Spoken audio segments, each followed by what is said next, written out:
About 30 states have stand your ground laws, but when can you use your gun? CBS News Miami's Chelsea Jones is breaking that down for us tonight. So Chelsea, what did you learn? So Florida was the first state of those 30 that implemented stand your ground first, but experts tell me that it doesn't mean that you can fire your weapon simply for showing up to the wrong address. They say you have to use the same kind of force that is being used against you. Peyton Washington, Ralph Yarl, Kinsley White, and Kaylin Gillis, all shot, one killed. Peyton got in the wrong car. Ralph and Kaylin went to the wrong house. Kinsley was shot after a basketball rolled into the wrong yard.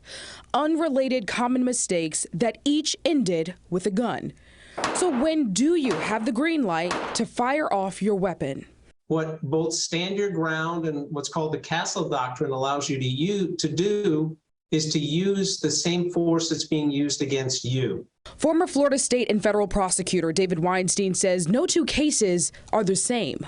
So that means if somebody drives onto your property and they're looking for an address and it's the wrong place, you can't just go out and start shooting at them. Nearly 60 million guns were purchased between 2020 and 2022, and roughly 46% of adults in this country live with a gun in their house. Come July 1st in Florida, you won't need a permit anymore to carry a concealed weapon, but there are exceptions to where guns will still not be allowed. The police station, prison, the courthouse, polling places, government buildings, schools and airports, to name a few. But more and more we're seeing gunfire erupt after innocent confusion.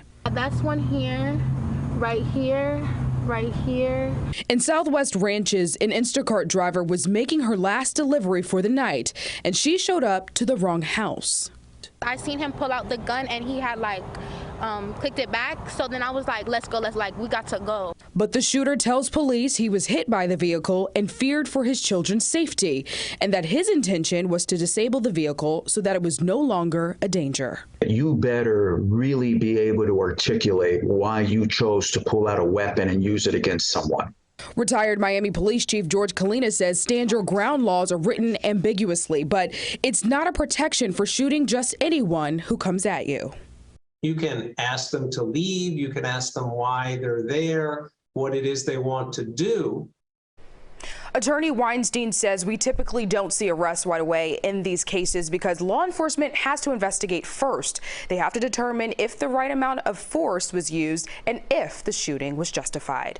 In the studio, I'm Chelsea Jones, CBS News, Miami.